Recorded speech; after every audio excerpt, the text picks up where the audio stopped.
Waktu itu, seluruh tubuh Yulfi semakin lama semakin tidak bisa digerakkan. Semua terasa kaku dan Linu yang sangat luar biasa semakin lama terasa semakin kuat. Dan tidak lama setelah itu, Yulfi pun mulai merasakan jika tangan si Bimo ternyata sudah masuk ke dalam jaketnya.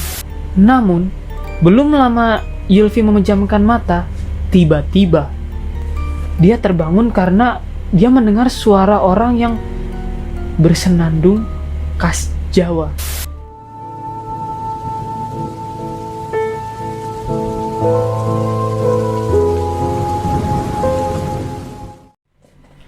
Oke, gue akan mulai videonya. Jadi gue bakal cerita dari akun Twitternya Lakon Story. Di sini gue bakal nyeritain sebuah kisah yang dialami oleh pendaki wanita muda yang masih berumur sekitar 20 tahunan, yang dimana dia memiliki seorang kakak yang hobinya itu mendaki. Dan suatu hari si adik tersebut penasaran ingin mendaki gunung bersama kakaknya. Jadi dia ingin tahu kenapa kakaknya itu hobi banget buat mendaki. Dan si adik akan mengalami kisah-kisah yang menyakitkan, menyedihkan, menyeramkan dari seseorang maupun dari makhluk lain. Seperti apa kisahnya? Tonton terus. Semua nama dalam cerita ini sudah disamarkan. Jadi jika ada kesamaan dalam penyebutan nama, mohon maaf. Itu bukan dari kesengajaan, jadi kami minta maaf. Oke, di sini saya akan menceritakan kisah dari seorang pendaki muda yang masih berumur 20 tahun yang bernama Yulfi. Dalam keluarganya, Yulfi memiliki kakak kandung yang memang sangat hobi mendaki gunung. Bahkan bisa dikatakan setiap kakaknya libur kerja, dia selalu tidak ada di rumah. Waktu liburannya selalu dipakai untuknya bermain bersama teman-temannya, dan memang kebanyakan digunakan untuk mendaki gunung. Mungkin hal itulah yang akhirnya membuat kakak Yulfi itu hingga kini belum juga menikah. Namun, bukan itu permasalahan yang akan diceritakan dalam cerita ini. Cerita ini bukan tentang bagaimana kisah kakak Yulfi atau apapun tentang kakaknya, melainkan semua ini tentang Yulfi. Masih sangat teringat jelas di kepala Yulfi. Saat itu adalah saat dimana Yulfi pertama dan terakhir kalinya mendaki ke gunung. Berawal dari rasa penasarannya tentang bagaimana rasanya mendaki gunung, Yulfi pun akhirnya memutuskan untuk mencoba ikut kakaknya mendaki. Tapi nyatanya, semua tidak seperti yang dibayangkan oleh Yulfi. Bukan pengalaman menyenangkan yang didapatkan, melainkan sebuah pengalaman yang tidak mengenakkan sekaligus sangat menyeramkan yang mungkin sampai kapanpun tidak akan pernah dilupakan oleh Yulfi. Meskipun sebenarnya gunung ini tidak terlalu tinggi baginya, namun menurut pengalaman kakaknya, gunung ini adalah gunung yang sangat cocok dengan pendaki baru seperti Yulfi. Mengingat waktu itu adalah pendakian pertamanya Yulfi, maka dari itu kakaknya merekomendasi untuk naik gunung ini karena gunung ini itu tidak terlalu tinggi. Nggak gunung yang lain aja, Kak. Gunung ini mah tiap hari kulihat dari rumah, Kak. Gunung ini aja dulu, Dek. Nanti kalau kamu udah kuat, pasti selanjutnya kakak akan ajak kamu ke gunung yang lain, yang lebih keren, Dek. Ucap kakak Yulfi sambil memasukkan barang-barang yang akan dia bawa ke pendakian. Kita jadinya sama siapa, Kak? Kakak ajak si Bimo, Dek. Dia juga pertama kali nanjak kok. Jadi santai aja nanti jalannya. Bertiga aja, Kak. Iya, Dek. Emang kenapa? Hari ini hari Selasa, Dek. Teman-teman kakak semua pada kerja. Ini aja kakak bolos kerja demi kamu. Katanya kamu pengen tahu rasanya mendaki. Kak Bimo itu yang gondrong itu ya, Kak?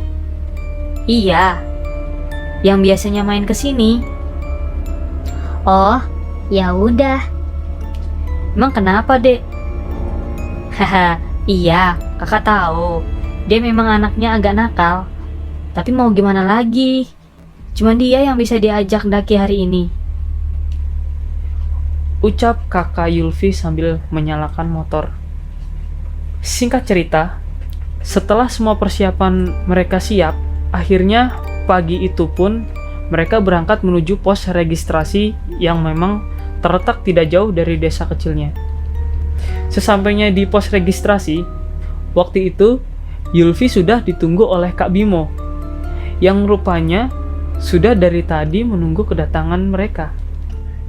Lama banget lu, John. Udah 1 jam nih gue di sini. Katanya kemarin berangkat jam 8. Ini jam 9 lu baru pada nongol. Dan setelah melakukan obrolan kecil bersama si Bimo, yang selanjutnya menyelesaikan proses pendaftaran, akhirnya mereka bertiga pun mulai pendakian. Di sepanjang pendakian, waktu dihabiskan oleh Yulfi dengan sesekali mendengarkan kakaknya yang bercanda dengan si Bimo, sembari dia menikmati udara sejuk serta pemandangan yang memang terlihat sangat menakjubkan baginya. Pantesan kakakku ketagihan. Orang pemandangannya kayak gini. Ucapannya dalam hati. Setelah mereka berjuang kurang lebih dari 4-5 jam, akhirnya mereka pun sampai ke puncak gunung itu. Siang itu, suasananya sangatlah sepi. Selain memang itu bukan hari libur, waktu itu memang kebetulan setiap harinya cuaca di sana hujan. Dan mungkin memang sebab itu juga di sana menjadi sepi. Dan setelah tenda mereka berdiri, akhirnya mereka pun duduk bertiga di depan tenda dan mulai membuat secangkir kopi karena cuaca di sana terlihat mulai mendung. Waktu itu mereka memang hanya membawa 1 tenda, karena selain memang mereka hanya bertiga saja, saat itu pendakian mereka bisa dikatakan mendadak, karena memang Yulfi lah yang memang memaksa kakaknya agar tidak menunda-nunda pendakian waktu itu. Dan singkat cerita, malam pun tiba. Malam itu hujan turun dan sangat lebat, karena tenda kakaknya Yulfi itu bukan tenda yang mahal atau tidak terlalu bagus lah. Akhirnya air hujan pun masuk dengan leluasa ke dalam tenda. Dari atas, dari sela-sela jahitan, air masuk ke dalam tenda, membuat seluruh isi tenda menjadi basah tidak karuan. Kak, dingin banget. Jaketku basah. Rintih si Yulfi. Iya dek, sabar. Ini kakak bikinin minuman hangat. Ucap kakak Yulfi sambil menyalakan kompor kecil di dalam tenda. Ya ampun, dingin banget. Kita bener-bener gak boleh bakar-bakar nih, John. Kan kayu banyak banget nih. Gak kuat aku, John. Keluh si Bimo. Gak boleh, Bim. Dulu memang boleh, tapi sekarang sudah gak boleh. Karena pohon di sini semakin lama semakin habis. Kalau kita bakar-bakar, besok pagi kalau ketahuan orang basecamp kita bisa didenda. Orang basecamp tiap pagi ke puncak, Bim, ngecek keadaan puncak. Masa bodoh. Aku kedinginan. Ucap si Bimo sambil keluar tenda. Lu mau kemana, Bim? Mau kumpulin kayu, John. Gak tahan aku. Dingin banget. Hujannya deres banget, Bim. Mana bisa nyala juga apinya. Mikir dong. Kegaduhan mereka sahut menyahut di tengah hujan. Mendengar hal itu, entah apa yang ada di dalam pikiran Kak Bimo, malam itu Kak Bimo tetap bersikukuh keluar dari dalam tenda dan terlihat mengumpulkan kayu yang akan dia bakar untuk menghangatkan tubuhnya. Namun, sayangnya usahanya pun tidak kunjung membuahkan hasil. Kalian tahu sendirilah, hujan, deres, kayu pasti basah. Gimana caranya buat nyalain api, iya kan? Nyatanya, hingga sekitar tengah malam, api yang diharapkan tidak kunjung menyala. Karena kayu-kayu memang basah. Ditambah hujan yang tidak kunjung reda, yang membuat mustahil rasanya api itu buat menyala. Dan setelah beberapa lama berusaha, akhirnya Kak Bimo pun menyerah dan kembali masuk ke dalam tenda, sambil seluruh tubuhnya yang terlihat gemetar dan kedinginan. Hingga akhirnya waktu pun menunjukkan pukul 1 dini hari. Hawa dingin waktu itu rasanya sudah tidak bisa ditahan lagi oleh si Yulfi. Meskipun hujan sudah mereda, namun seluruh bagian tenda masih terasa basah. Basah kuyup malah. Basah kuyup ditambah dengan angin yang saat itu memang sedang berhembus kencang. Waktu itu, seluruh tubuh Yulfi semakin lama semakin tidak bisa digerakkan. Semua terasa kaku dan linu yang sangat luar biasa. Jadi seluruh tubuhnya itu nggak bisa digerakin dan berasa linu, pegel-pegel gitu loh. Kedinginan disertai kepala yang sesekali merasa pusing dan juga pening tidak karuan, seolah menambah rasa penderitaan si Yulfi saat malam itu.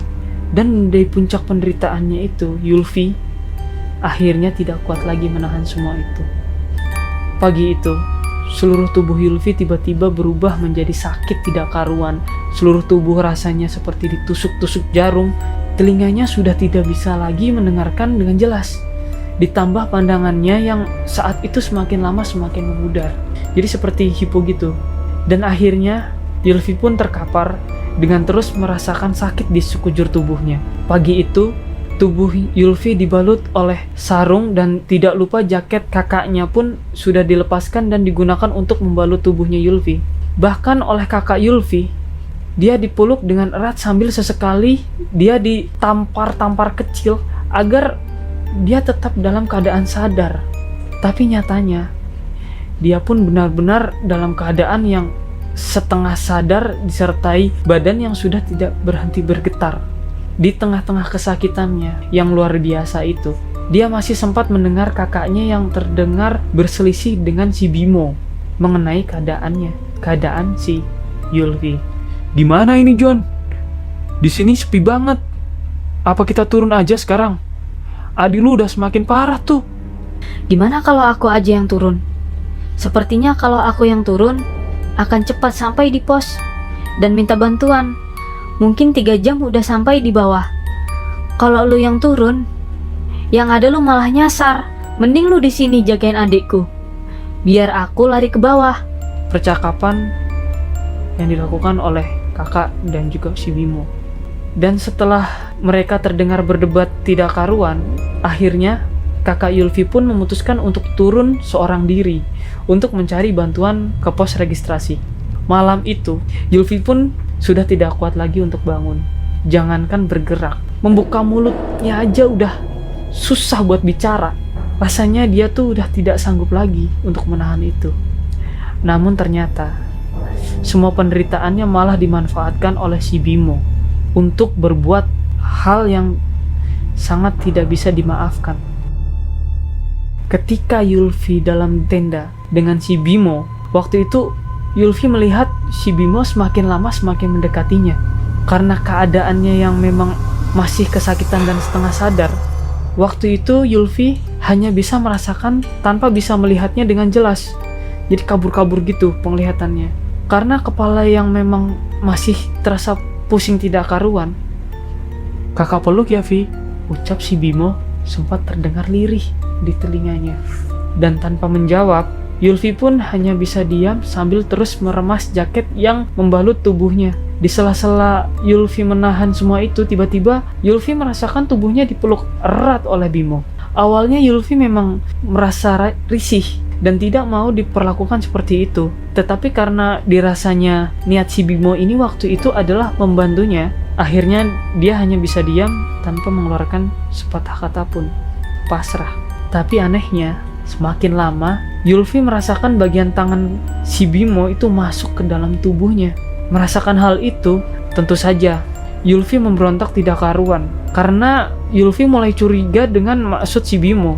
Jangan-jangan si Bimo sebenarnya bukan memeluk karena ingin membantunya, tapi karena ingin macam-macam dengan Yulfi. Pikiran si Yulfi. Mengetahui hal itu, Yulfi tidak bisa berbuat apa-apa selain hanya bergerak sebisanya. Karena saat itu, Yulfi pun juga merasakan jika pelukan si Bimo ini semakin lama terasa semakin kuat. Dan tidak lama setelah itu, Yulfi pun mulai merasakan jika tangan si Bimo ternyata sudah masuk ke dalam jaketnya dan mulai membuka resleting jaket secara perlahan. Masih sangat teringat jelas di benak si Yulfi. Pagi itu, Yulfi masih sempat melirik jam tangan yang tergeletak di samping tas basahnya. Bahkan Yulfi pun masih ingat waktu itu jam tangan menunjukkan pukul 2 pagi dengan si Bimo yang sudah berada di atas tubuhnya Yulfi sambil menciumi Yulfi dengan penuh nafsu. Pagi itu, Yulfi benar-benar tidak bisa berbuat apa-apa lagi selain hanya bisa pasrah dengan apa yang sudah dilakukan oleh si Bimo. Jangan, Kak. Biar nggak kedinginan, Vi. Ucap si Bimo sambil melepaskan celananya Yulfi yang saat itu masih terikat oleh ikat pinggang. Dan setelah celana Yulfi berhasil terbuka, saat itu Yulfi masih sempat sekuat tenaga untuk melawan agar tidak diperkosa oleh si Bimo. Meskipun mulutnya sudah tidak kuat lagi berbicara karena kehabisan tenaga, dan setelah tubuhnya Yulfi tidak kuat lagi menahan tangan si Bimo, akhirnya Yulfi pun pasrah dan mulai tidak sadarkan diri. Dengan mata yang semakin lama semakin buram, Yulfi pun kehilangan kesadaran. Waktu itu, di tengah-tengah matanya yang semakin berkunang-kunang, dia tiba-tiba seperti melihat almarhum ayahnya yang terlihat duduk di sampingnya. Beliau terlihat tersenyum, sayu, sambil menatap lembut ke arahnya. Melihat hal itu, Yulfi pun membalas senyumannya dengan mulai meneteskan air mata. Sambil menangis, dia membalas senyuman dari sosok mendiang ayahnya tersebut yang sedang dia halusinasikan di saat kesadarannya itu mulai menghilang. Dan anehnya, si Bimo yang sebelumnya membuka seluruh bajunya, saat itu yang hanya tersisa itu celana dalam si Yulfi. Tapi waktu itu dia seketika menghentikan aktivitasnya dan langsung berdiri dan keluar dari tenda, entah kenapa. Namun ternyata beberapa saat kemudian Yulfi mendengar suara kakaknya yang saat itu terdengar memanggil-manggil namanya. Mendengar hal itu, Yulfi pun dengan sekuat tenaga mengambil baju-bajunya yang saat itu sudah berserakan tidak karuan dan segera dia pakai satu persatu sambil mencoba berteriak semampunya. Kak, tolong. Ucap Yulfi dengan pelan karena dia belum terlalu bisa untuk berbicara. Dan benar saja, setelah beberapa lama, dia pun melihat kakaknya kembali masuk ke dalam tenda sambil mengangkat tubuh dinginnya itu untuk dibawa keluar tenda yang ternyata sudah terdapat api unggun yang menyala terang, dan si Bimo sudah ada di depan api unggun tersebut untuk menghangatkan tubuhnya. Singkat cerita, akhirnya tubuh Yulfi pun mulai berangsur hangat, ya dikarenakan api unggun yang menyala besar ditambah minuman hangat yang terus diminumnya sambil tubuhnya yang dipeluk oleh kakaknya, yang membuat saat itu perlahan-lahan mulai membaik. Dan sekitar pukul 3 pagi, akhirnya Yulfi pun mulai bisa merasakan semua bagian tubuhnya yang sebelumnya mati rasa. Kini, bagian tubuh Yulfi sudah mulai berfungsi kembali. Sudah mulai berfungsi normal meskipun kepalanya masih sesekali terasa sakit. Karena malam itu dirasanya bukan waktu yang tepat untuk membicarakan kepada kakaknya tentang apa yang telah dilakukan si Bimo kepadanya. Dia pun waktu itu masih diam dan berencana melaporkan ketika dia sudah sampai bawah nanti. Waktu itu mereka bertiga hanya diam sambil mendekatkan tubuh mereka masing-masing ke samping api unggun yang saat itu menyala sangat terang. Tetapi setelah beberapa saat kemudian, Yulfi melihat si Bimo sudah ketiduran di tempat dia menghangatkan badannya. Dan tanpa mempedulikan hal itu, Yulfi pun terus menghangatkan badannya dengan sesekali membolak-balikan telapak tangannya yang sebelumnya itu memang terasa sangat kaku. Dan di sela-sela Yulfi masih menghangatkan tubuhnya, tiba-tiba pandangannya itu teralih ke sosok anak muda yang sepertinya adalah pendaki lain yang ada di gunung itu. Itu bisa dilihat dari kaos yang dikenakan bertuliskan mountain, lengkap dengan tas gunung yang saat itu juga terlihat masih berada di punggungnya. Namun anehnya, sosok pemuda tersebut sama sekali tidak bergerak dari tempatnya duduk. Pemuda tersebut hanya terdiam dengan wajah yang tidak terlalu terlihat jelas. Melihat hal itu, Yulfi pun langsung duduk mendekati kakaknya untuk segera memberitahu apa yang sebenarnya dia lihat. Namun, anehnya ketika Yulfi sudah sampai di tempat samping kakaknya, kakaknya saat itu tiba-tiba menoleh ke arahnya sambil tersenyum, seolah memberi tanda jika sebenarnya dia itu juga melihat apa yang dilihat oleh Yulfi. Mengetahui hal itu, Yulfi pun kebingungan dan mulai meremas tangan kakaknya karena Dia pun seketika menduga jika yang saat itu dia lihat itu bukan manusia, melainkan makhluk halus. "Kak, ayo masuk tenda kak, aku takut." Lagi-lagi kakaknya hanya terdiam sambil mulai memegang tangannya agar dia lebih tenang dari sebelumnya. Dan sebelum selesai, Yulfi melihat sosok tersebut yang memang tidak kunjung pergi. Yulfi tiba-tiba mencium aroma yang sangat tidak sedap, yang sepertinya berasal dari dekatnya. Bisa dari sampingnya atau pokoknya sekitaran Yulfi saat itu duduk. Aroma tersebut tercium sangat kuat, seolah-olah berasal dari sebelahnya, yang saat itu adalah kakaknya. Tapi sayangnya, belum selesai dia memastikan hal itu, lagi-lagi pandangannya teralihkan dengan sosok kakek-kakek yang terlihat membawa seikat kayu. Dia membawa seikat kayu yang berjalan bungkuk. Dia itu kakek-kakek yang membawa kayu, iketan kayu yang dari hutan, tapi bungkuk. Tepat tidak jauh dari tendanya berdiri, sosok tersebut berjalan begitu saja tanpa menghiraukan keberadaan mereka. Dan yang paling membuat Yulfi terkejut adalah salah satu kaki kakek tersebut, kaki kakek tersebut nih, terlihat hancur seperti habis kecelakaan. Hal itu terlihat dari darah bercecer dari kakinya, mengikuti langkah kakek berjalan yang bergerak secara perlahan. Dan waktu itu Yulfi bertanya kepada kakaknya, "Kak, itu siapa kak? Ayo kak masuk kak. Aku takut banget kak." Dan tanpa menjawab, tiba-tiba kakaknya menarik tangan Yulfi seolah langsung menyetujui apa yang dikatakan oleh Yulfi dan segera masuk ke dalam tenda dengan tidak memperdulikan keadaan si Bimo yang masih tidur di depan api unggun di mana dia menghangatkan tubuhnya. Dan tidak lama setelah itu, akhirnya mereka pun tertidur. Namun, belum lama Yulfi memejamkan mata, tiba-tiba dia terbangun karena dia mendengar suara orang yang bersenandung khas Jawa.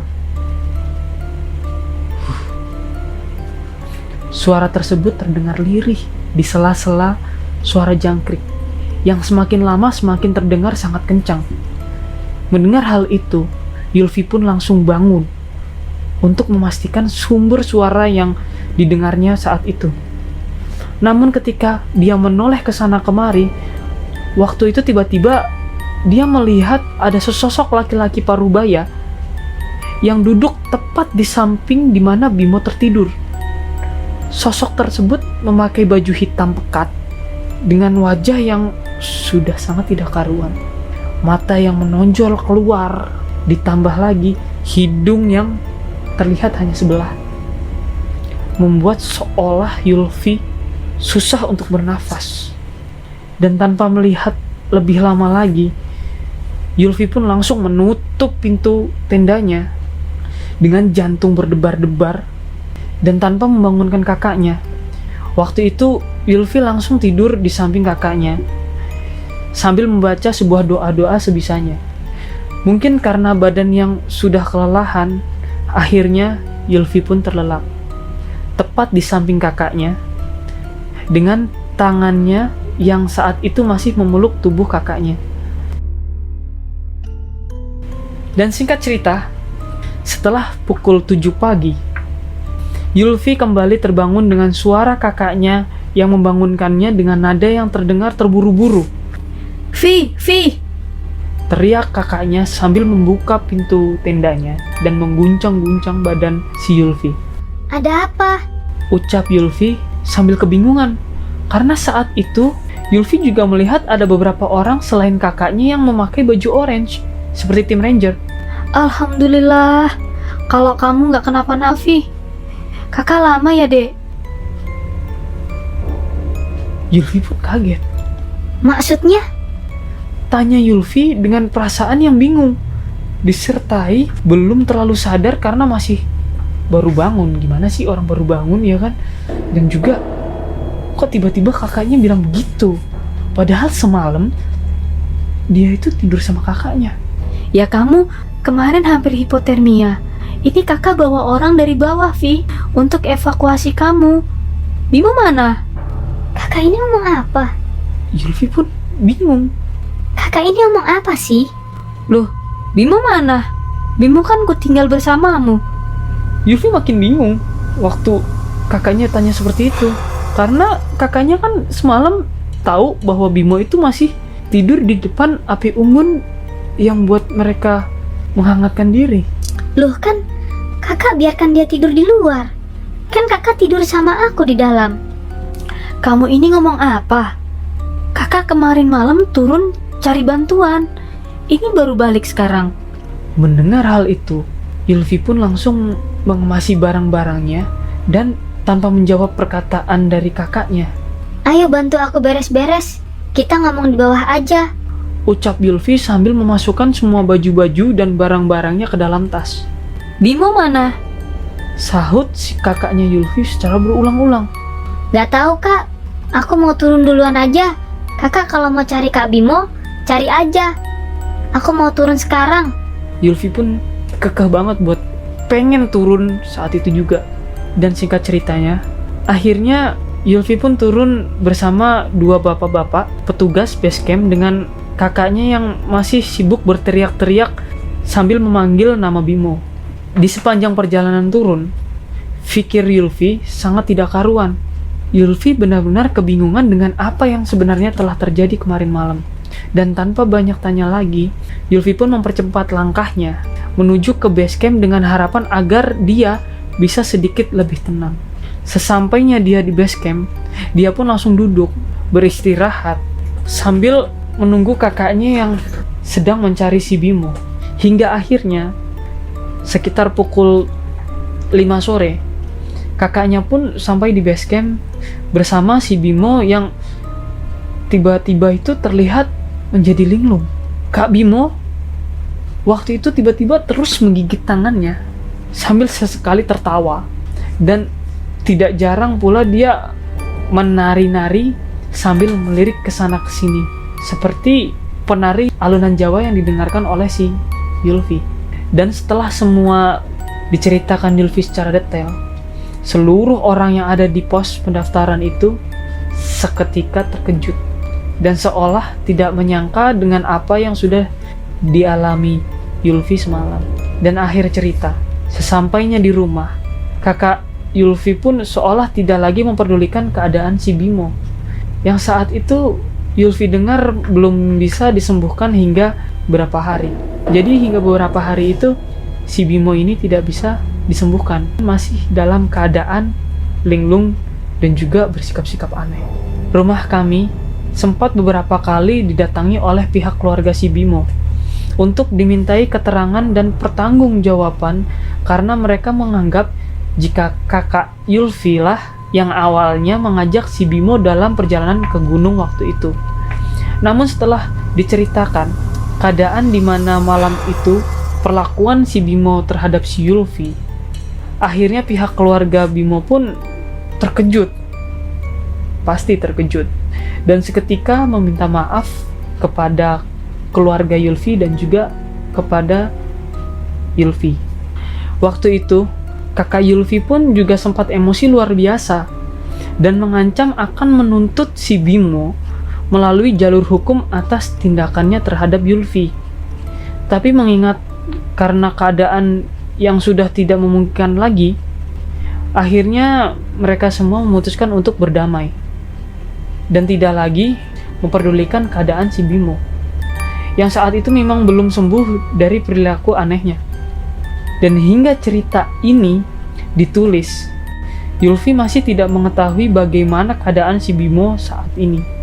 Terakhir yang didengar oleh Yulfi dari kakaknya Yulfi adalah Bimo dibawa saudaranya pergi menyusul orang tuanya yang saat itu memang merantau di luar pulau Jawa. Bahkan setahu Yulfi, hingga saat ini si Bimo masih belum sepenuhnya sembuh dari perilaku anehnya.